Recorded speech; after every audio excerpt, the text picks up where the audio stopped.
हे guys good evening. तो guys ये vision की 26, 27 एंड 28 फरवरी की डेली करंट अफेयर्स की मैगजीन है। तो चलिए हम आज की फर्स्ट न्यूज़ स्टार्ट करते हैं। That is the Ukraine agrees to hold talks with the Russia along the Belarusian border. तो गाइस ये जो हमारी न्यूज़ है इंटरनेशनल रिलेशंस में कवर होगी और आपको पता है कि अभी ये न्यूज़ कंटिन्यू चलेगी बिकॉज रशिया और यूक्रेन में जो कन्फ्लिक्ट चल रहा है। ठीक है, ये रिपोर्ट कब आई है? जब रशिया ने ऑर्डर किया है कि वो न्यूक्लियर फोर्सेस को उसने हाई अलर्ट पे रखा है। ठीक है, रिसेंट डेवलपमेंट्स क्या, सबसे पहले हम ये देखते हैं। United States and European nations on Saturday agree to block select Russian bank from SWIFT. मतलब कि यूएस और जो भी यूरोपियन नेशंस हैं उन्होंने सैटरडे को एग्री किया कि वो क्या करेंगे, रशियन के कुछ जो सिलेक्टेड बैंक्स हैं उन्हें ब्लॉक करेंगे स्विफ्ट से। ठीक है, अब ये स्विफ्ट क्या है? स्विफ्ट है society for world wide interbank financial telecommunication. ये 1973 में फाउंडेड हुआ था, 1973 में फाउंडेड हुआ था, जो कि एक बेल्जियम बेस्ड फर्म है, नॉन लिस्टेड। ये क्या करती है? मेनली बैंक्स के कॉपरेटिव्स है, मतलब इसमें डिफरेंट बैंक्स हैं जो इसके कॉपरेटिव्स हैं। ठीक है, ये करती है, कोई भी फंड्स को खुद नहीं ट्रांसफ़र करती, खुद हैंडल नहीं करती, लेकिन एक मैसेजिंग सिस्टम है जो बैंक्स को क्या करती है, मतलब कि सिंपल है, मैसेजेस प्रोवाइड करती है कि कम्युनिकेट करती है उनसे सिक्योरली और इनएक्सपेंसिव। ठीक है, बैंक्स क्या करते हैं? स्विफ्ट सिस्टम को यूज़ करते हैं अगर उन्हें कोई भी स्टैंडर्डाइज्ड मैसेज भेजना हो कि हमें इतना पर्टिकुलर अमाउंट ट्रांसफ़र करना है। ठीक है, या क्लाइंट्स को इतना सम ट्रांसफ़र करना है, या फिर कुछ भी चीज़ों को, एसेट्स को बाय या सेल करना है। ठीक है, ये इस मेजर से क्या होगा, जो रशिया के जो फाइनेंशियल इंस्टीट्यूशंस हैं वो इंटरनेशनल फाइनेंशियल सिस्टम से कट आउट हो जाएंगे, जिसकी वजह से रशिया की एबिलिटी ग्लोबली अप्रोच करने की वो भी हार्म होगी। ठीक है, तो यहाँ पे आप देख लो कि रशिया को किस तरह से मतलब कि बैकड्रॉप हो रहा है, उसको कितना डिसएडवांटेज हो रहा है, क्योंकि उसको स्विफ्ट, रशिया के कुछ बैंक्स को स्विफ्ट से क्या कर दिया जाएगा? ब्लॉक किया जाएगा। नेक्स्ट है, Ukraine moves international court of justice files case against Russia. ठीक है, अब आपको पता ही होगा इंटरनेशनल कोर्ट ऑफ जस्टिस है क्या? ये एक प्रिंसिपल जुडिशियल ऑर्गन है यूएन का, जो 1945 में एस्टेब्लिश किया गया था बाय यूएन चार्टर। जो इस कोर्ट की सीट है वो वैसे तो नीदरलैंड के हेज में पीस पैलेस में बैठती है, तो आपको पता होना चाहिए कि इसकी सीट कहाँ पे है। ठीक है, इसमें 15 जजेस होते हैं जिसको 9 ईयर्स के लिए सिलेक्ट किया जाता है बाय यूएन जनरल असेंबली और सिक्योरिटी काउंसिल के द्वारा। ठीक है, फिलहाल मेंबर्स में जज जो दलवीर भंडारी जो इंडिया के, वो इसके प्रेजेंट मेंबर हैं, और इसके जो ऑफिशियल लैंग्वेज है वो इंग्लिश और फ्रेंच है। तो गाइस इसमें हमारा एक बेसिक पार्ट कवर हो रहा है जो इंटरनेशनल कोर्ट ऑफ जस्टिस, तो इसके बारे में आपको पता होना चाहिए। ठीक है, इसमें हमने कुछ स्टैटिक चीज़ें पढ़ी हैं, सबसे पहले स्विफ्ट क्या है और दूसरा हमने क्या पढ़ा है, what is international court of justice. ठीक है, इसकी सीट कहाँ है, इसकी क्या ऑफिशियल लैंग्वेजेस हैं, कब ये एस्टेब्लिश हुआ था, ये सब आपको पता होना चाहिए। ठीक है, ये लॉ डिमांड कर रहा है, क्योंकि यूक्रेन ने केस फाइल किया अगेंस्ट रशिया, तो ये डिमांड कर रहा है कि रशिया ने जो भी, रशिया को अकाउंटेबल हेल्ड करना चाहिए for disturbing the concept of genocide to justified aggression. Next है, India abstains from UN Security Council resolution deploring the Russia invasion of the Ukraine. India के साथ चाइना और यूएई दो मतलब के वोट नहीं करेंगे। आपको पता है ना कि 5 मेंबर्स कौन कौन से परमानेंट यूएन सिक्योरिटी काउंसिल में। तो अभी क्या है, रिजोल्यूशन को पास नहीं किया गया बिकॉज रशिया ने इसको विट आउट कर दिया था। जो रिजोल्यूशन आया था उसमें यही था, रशिया कह रहा, कॉल रिजोल्यूशन जो आया था उसमें ये था कि रशिया को, जो रशिया फोर्स अपनी यूज़ कर रहा है अगेंस्ट यूक्रेन, उसको सीज करना चाहिए और अपनी सभी फोर्सेस को रशिया को हटा लेना चाहिए। ठीक है, इसको करते हुए इंडिया ने एक्सप्रेस किया कि हम यूएन चार्टर को कमिटेड रहेंगे, जो भी इंटरनेट, मतलब कि देखो वही बात है, कोई किसी के उसमें दखल अंदाजी इसलिए नहीं करना चाहता क्योंकि अपने को कोई नुकसान नहीं पहुंचाना चाह रहा, तो सिंपल बात ये है। तो इंडिया ने बोला कि वो यूएन चार्टर से कमिटेड रहेगा, जो भी इंटरनेशनल लॉज हैं और जो भी पर्टिकुलर स्टेट की खुद की कंट्री सॉवरेनिटी है उनका क्या करेगा, उनकी रिस्पेक्ट करेगा और सभी स्टेट्स को बोलेगा कि हमें क्या करना है, कि किस तरह से हम आगे चीज़ों का रिजोल्व कर सकते हैं, उसके बारे में देखना चाहिए। लास्ट ऑपरेशन गंगा, ये एक एग्जीक्यूशन मिशन है जो कि इंडिया गवर्नमेंट के द्वारा चला रहा है, जिसमें जो भी इंडिया के स्टूडेंट्स हैं या जो भी हमारे कंट्री के लोग हैं जो भी यूक्रेन में, उनको हम वहाँ से निकाल सकें। फाइन, नेक्स्ट न्यूज़ है, centre guidelines on the regulation of the ground water extraction only new cover to old scheme NGT. तो कहीं जो मैंने एनवायरमेंट में कवर होगी, अभी क्या है, NGT that is the national green tribunal, उनके चेयरपर्सन के द्वारा एक बेंच को हेड किया गया है। उन्होंने बोला है कि जो भी मिनिस्ट्री ऑफ जल शक्ति के द्वारा गाइडलाइंस इशू की जाती है कि किस तरह से हम ग्राउंड वाटर को कंट्रोल करना, रेगुलेट करना है, उसमें they do not satisfy directions given by repeatedly and persistently. ठीक है, मतलब कि जो भी, देखो एक तो वो गाइडलाइंस इशू कर रहे हैं कि किस तरह से आपको ग्राउंड वाटर एक्सट्रैक्ट करना है, कैसे करना है, लेकिन उनकी डायरेक्शंस को वो अभी तक मतलब कि रिपीटेडली सेटिस्फाई नहीं है, ऐसा एनजीटी के चेयरपर्सन ने बोला। ठीक है, क्योंकि उन गाइडलाइंस में ये सब नई चीज़ें बता रखी हैं कि क्या रूट कोस है, क्या सेंट्रल इशू है, मतलब किस तरह से हम ग्राउंड वाटर को प्रोटेक्ट कर सकें, प्रिजर्व कर सकें, किस तरह से डिप्लीशन को हम बचा सकें, मतलब ये सब चीज़ें अच्छे से, मतलब कि जो मिनिस्ट्री ऑफ जल शक्ति के जो मतलब उनके द्वारा गाइडलाइन इशू किया जा रहा है, उसमें ये सब नहीं है, तो इसलिए वो सेटिस्फाई नहीं है। कौन? एनजीटी का चेयरपर्सन। इससे पहले भी जो सेंट्रल ग्राउंड वाटर अथॉरिटी थी, उन्होंने कुछ गाइडलाइन इशू की थी किस तरह से हम ग्राउंड वाटर के एक्सट्रैक्शन को रेगुलेट कर सकते हैं, जिसमें क्या किया था कि जो भी अभी न्यू एग्जिस्टिंग इंडस्ट्रीज हैं या जो भी इंफ्रास्ट्रक्चर प्रोजेक्ट्स हैं, माइनिंग प्रोजेक्ट्स हैं, बल्क में जो वाटर सप्लायर्स जो ग्राउंड वाटर कंपनी हैं, उनको NOC that is a no objection certificate issue कराना है for withdrawal of ground water. इसके अलावा हमने इसमें कोई domestic consumer, rural drinking water schemes, armed forces, इनको एग्जाम्प्ट किया था कि उनको एनओसी रिक्वायरमेंट लेने की कोई ज़रूरत नहीं है। इसके अलावा जो भी एनओसी होल्डर्स हैं उनको कुछ ground water extraction restoration charges भी देने पड़ेंगे, ठीक है। इसका जो एनुअल वाटर ऑडिट्स हैं they are compulsory for industrial users, मतलब वो कितना साल में कितना वाटर को खर्च कर रहे हैं वो उनको देना पड़ेगा। और अगर आपने एनओसी नहीं लिया, अगर उसको नॉन कंप्लाई किया, तो आपका 50,000 से 10 लाख तक के बीच में पेनल्टी लिख सकते हैं, फाइन लग सकता है। जरा इंडिया में क्या स्टेटस हम जरा देख लेते हैं। इंडिया बहुत ज़्यादा ग्राउंड वाटर यूज़ करता है, नियर अबाउट 25% ग्लोबल, ठीक है। इसके अंदर से near about out of the total 6,881 assessment unit 17% को कैटेगराइज किया गया एज पर ओवर एक्सप्लॉटेड, 5% को क्रिटिकल किया गया और 14% को सेमी क्रिटिकल, ठीक है। फाइन, नेक्स्ट न्यूज़ अपनी, Tamil Nadu begins work on India's first dugong reserve. तो गाइस अगेन ये तो माइंड एनवायरमेंट में कवर होगी। तमिलनाडु गवर्नमेंट ने अनाउंस किया कि जो ड्यूगोंग कंजर्वेशन रिजर्व है उसको एस्टेब्लिश किया जाएगा कहाँ पे? गल्फ ऑफ मन्नार और पाक डे पे बिटवीन इंडिया एंड श्रीलंका। अब थ्रेट्स क्या फेस, पहले हम ड्यूगोंग के बारे में पढ़ लेते हैं। ड्यूगोंग इसको सी काउ भी बोलते हैं, ये हर्बीवोरस मैमल है जो मैराइन है, मतलब कि ये ओनली है, मतलब कि यार एक तो पानी में जो रहेगा वो तो ओमनीवोरस ही होगा, वो तो फिशेज ही खाएगा, लेकिन it is the only herbivorous mammal that is strictly marine. और ये एक्सटेंट स्पीसीज है इन द फैमिली डुगोंग। ये ग्रुप्स में रहती हैं और सरफेस पे आती हैं सांस लेने के लिए, और मैमरी ग्लैंड्स हैं इसमें। लॉन्ग लिविंग एनिमल है, इनकी रिप्रोडक्टिव रेट बहुत कम है, जनरेशन टाइम ज़्यादा है, ठीक है। जिसकी वजह से क्योंकि इनकी जनरेशन नहीं आगे बढ़ती, क्योंकि इनका रिप्रोडक्शन रेट कम है और जनरेशन टाइम ज़्यादा है क्योंकि लॉन्ग लिविंग है। एलिफेंट्स आर कंसिडर्ड, क्योंकि इनके जो रिलेटिव्स माने जाते हैं एलिफेंट्स को माना जाता है। हाउएवर डॉल्फिन्स और अदर जो सी काउस की तरह इनके पास टू नोस्ट्रल्स नहीं है। ये ट्रॉपिकल और सब ट्रॉपिकल कोस्टल आइलैंड वाटर में पाई जाती हैं। अबाउट ये इसका लैटिट्यूड है, आप देख सकते हो। इंडिया में कहाँ कहाँ पाई जाती है? Again very important, gulf of Mannar, gulf of Kutch, पाक भी, अंडमान निकोबार आइलैंड। तो आपको पता होना चाहिए कि कहाँ कहाँ पाई जाती है इंडिया में, क्योंकि पूछ लेते हैं।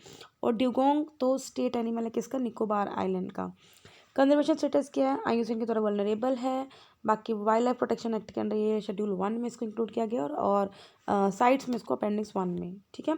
तो इसका थ्रेट्स क्या फेस किया जा रहा है? ब्रीडिंग रेट कम है, ऑलरेडी बता चुकी हूँ कि रिप्रोडक्शन रेट बहुत कम है, वाटर पोल्यूशन की प्रॉब्लम फेस किया जा रहा है, कोस्टल इकोसिस्टम डिग्रेड हो रहा है, ठीक है। इसके अलावा कुछ फिशिंग नेट्स में आके इनको एक्सीडेंट हो जाता है, या ठीक है बोट्स वगैरह के साथ। नेक्स्ट न्यूज़ है, cabinet approves implementation of Ayushman Bharat digital mission for 5 years. तो गाइस ये जो हमारी न्यूज़ है, किसमें करोगे? इकोनॉमी या फिर हम गवर्नेंस कवर में भी कर सकते हैं, ठीक है। आयुष्मान भारत डिजिटल मिशन है क्या? ये ministry of health and family welfare की सेंट्रल सेक्टर स्कीम है। तो किसकी स्कीम है आपको पता नहीं चाहिए किस मिनिस्टर के अंदर आती है, जिसका हमें कि किस तरह से हम अपने जो कंट्री का इंटीग्रेटेड डिजिटल जो हेल्थ इंफ्रास्ट्रक्चर उसको किस तरह से हम सपोर्ट कर सकते हैं। इंप्लीमेंटिंग एजेंसीज की कौन सी? National health authority. ऑब्जेक्टिव क्या? अब ये जो हमने चला रखा है आयुष्मान भारत डिजिटल मिशन, इसका ये कि हमें डिजिटल हेल्थ सिस्टम को इस्टेब्लिश करना है, जिस तरह से जो हमारा कोर हेल्थ डाटा उसको मैनेज कर सकें, इंफ्रास्ट्रक्चर जो भी रिक्वायरमेंट है उसको हम हैंडल कर सकें। इसके अलावा जो भी क्लिनिकल एस्टेब्लिश हैं उनको रजिस्टर कर सकें, को जो भी आपको डिजिटली सर्विसेज प्रोवाइड करेंगे, health care professionals, workers, drugs and pharmacist, उनको रजिस्टर कर सकें। इसके अलावा हम क्या करेंगे? पर्सनल हेल्थ रिकॉर्ड का सिस्टम क्या करेंगे? क्रिएट करेंगे, सो दैट जो भी इंडिविजुअल्स का डाटा है वो भी सिक्योर रहे, ठीक है, और हम एसेस ले सकें। नेशनल पोर्टेबिलिटी इंश्योर करेंगे इन प्रोविजन ऑफ हेल्थ सर्विसेज, ठीक है। बाकी आप देख सकते हो गाइस इसमें है क्या, सिटीजन एंड पेशेंट्स को इन्वॉल्व किया गया कि किस तरह से आपके पास सर्विसेज आएंगी डिजिटल हेल्थ केयर में। मेन कंपोनेंट्स क्या है इसका? सबसे पहले है आयुष्मान भारत हेल्थ अकाउंट। एक नंबर होगा जिससे आप क्या कर सकते हो? हेल्थ रिकॉर्ड्स को असेस कर सकते हो डिजिटली। हेल्थ फैसिलिटी रजिस्ट्री होगा जिसके अंदर डिफरेंट जो सिस्टम मेडिसिन है, डिफरेंट डिफरेंट, जैसे आयुर्वेदा हो गया, होम्योपैथी हो गया, उनके अंदर सभी फैसिलिटीज़ आपको डाटा मिलेगा। यूनिफाइड हेल्थ इंटरफेस होगा जो कि ओपन प्रोटोकॉल होगा to enable a wide variety of, मतलब एक प्लेटफॉर्म होगा जो आपको डिजिटल हेल्थ सर्विसेज प्रोवाइड करेगा patients and health service providers के बीच में, या डॉक्टर और पेशेंट के बीच में। हेल्थ केयर प्रोफेशनल रजिस्ट्री होगा। बेनिफिट केस का एविडेंस बेस्ड डिसीजन मेकिंग है, आप अच्छे से केयर कर सकते हो, इजीली एम्प्लॉयमेंट भी जनरेट करेगा, एफिशिएंसी इंप्रूव करेगा, इफेक्टिवनेस भी और ट्रांसपेरेंसी बना के रखेगा।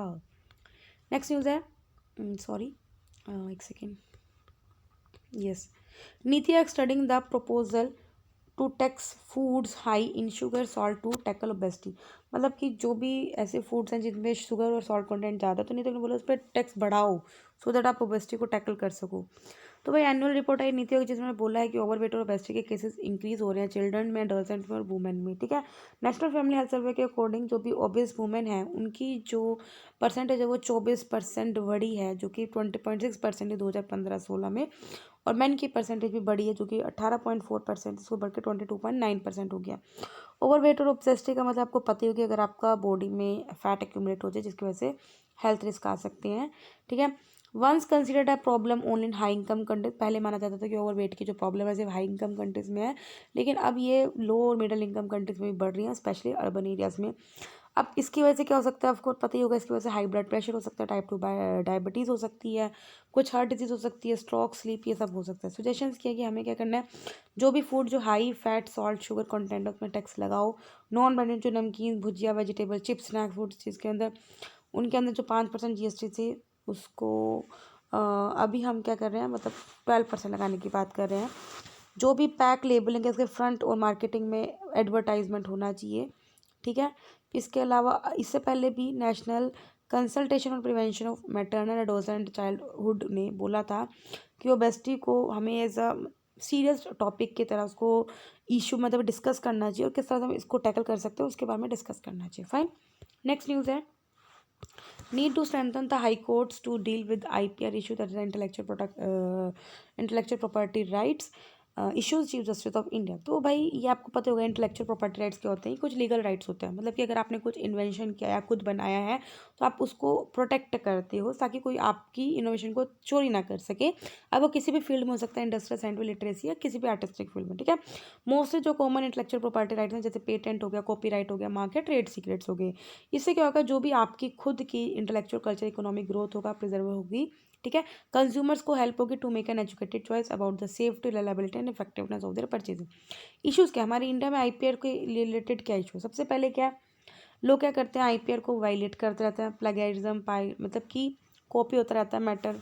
प्लेगरिज्म का मतलब ये हो कि चीज़ों को आप क्या करते हो, ज़्यादा रिपीट करते हो। राइट्स को अच्छे से इन्फोर्सेबल नहीं है, कोर्ट केसेस भी पुअर हैं। ठीक है, इसका another issue concern for pharmaceutical companies is कि जो इंडियन पेटेंट एक्ट का सेक्शन 3D है वो अलाउ नहीं करता, मतलब आप पेटेंट को रिन्यू नहीं करा सकते।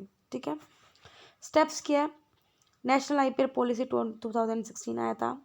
फिर IPR प्रमोशन मैनेजमेंट का सेल भी आया हुआ है जो इम्प्लीमेंट करता है IPR पॉलिसीज़ को।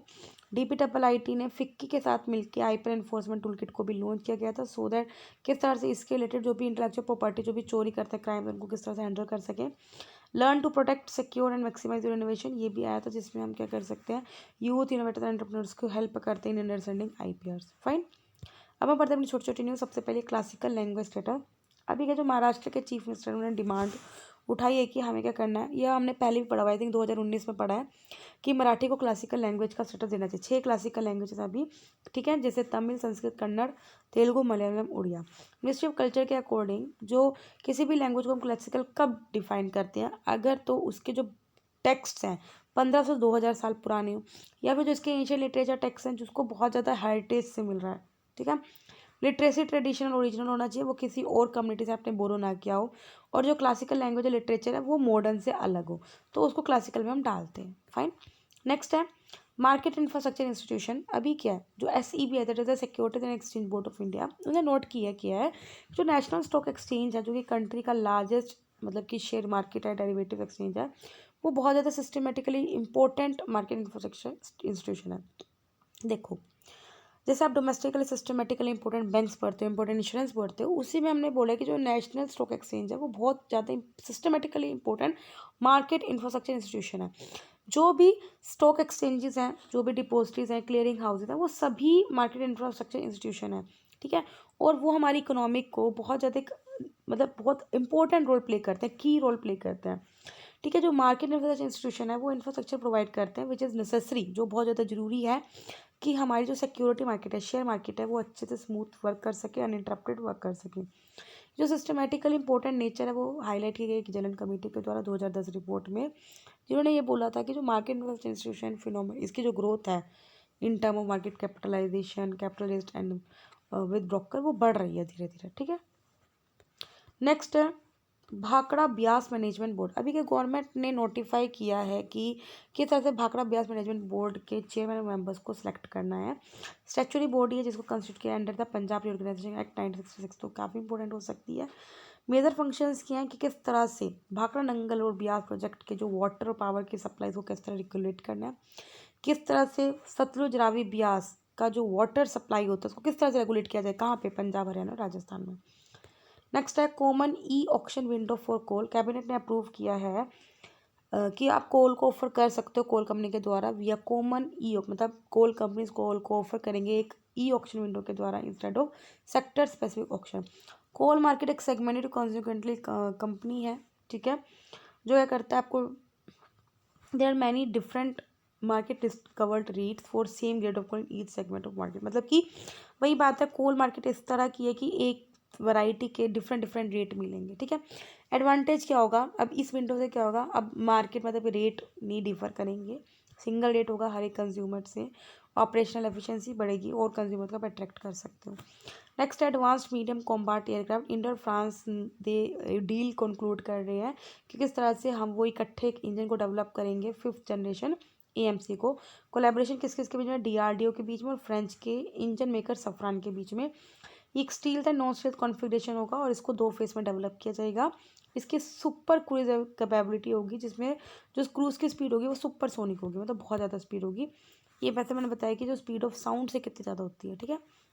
हर्मेटिक वाइपर, ये डाटा वाइपर मालवेयर है जिसको डिटेक्ट किया है कंप्यूटर्स में यूक्रेन के, तो आपको पता होना चाहिए कि मालवेयर है।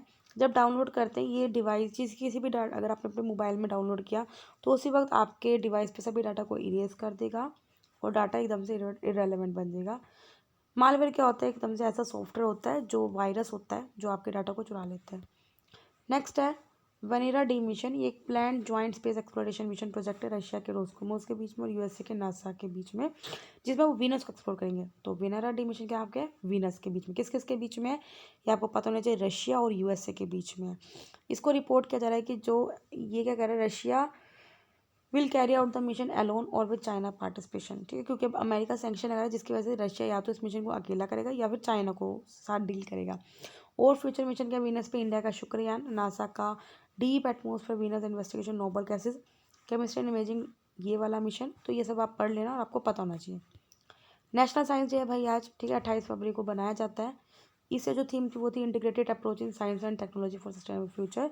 इस दिन जो इंडिया के फिजिस्ट थे that is sir CV Raman, उन्होंने रमन इफेक्ट को डिस्कवर किया था जिसके लिए उनको नोबेल प्राइज़ भी मिला था 1930 में। लाइट कंसिस्ट ऑफ पार्टिकल्स, ये तो पता होगा कि लाइट में कुछ पार्टिकल्स होते हैं, फोटोन्स होते हैं जिनकी एनर्जी डायरेक्टली प्रोपोर्शनल होती है to frequency which they are travel, ठीक है, C = μ लैम्बडा, ठीक है।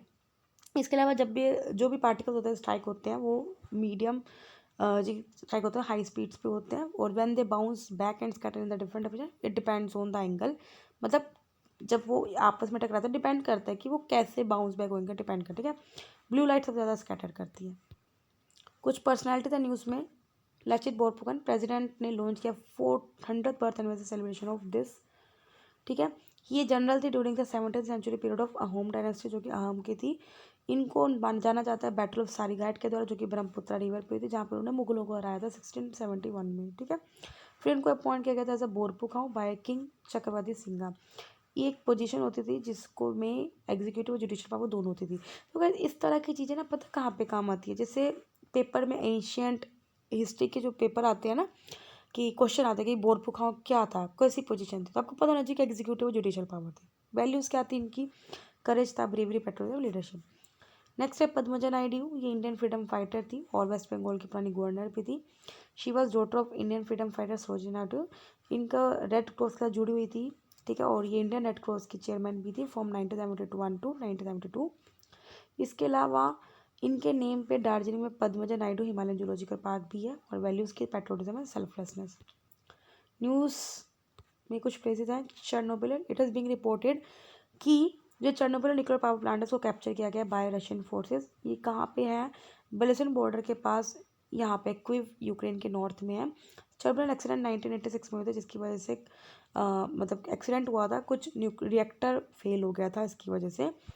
एक्सक्लूजन जोन है, यहाँ पे जो रेडियो एक्टिव कंटेमिनेशन बहुत ज़्यादा हाईएस्ट है एंड पब्लिक एक्सेस एंड इनहैबिटेशन बहुत ज़्यादा रेस्ट्रिक्टेड है।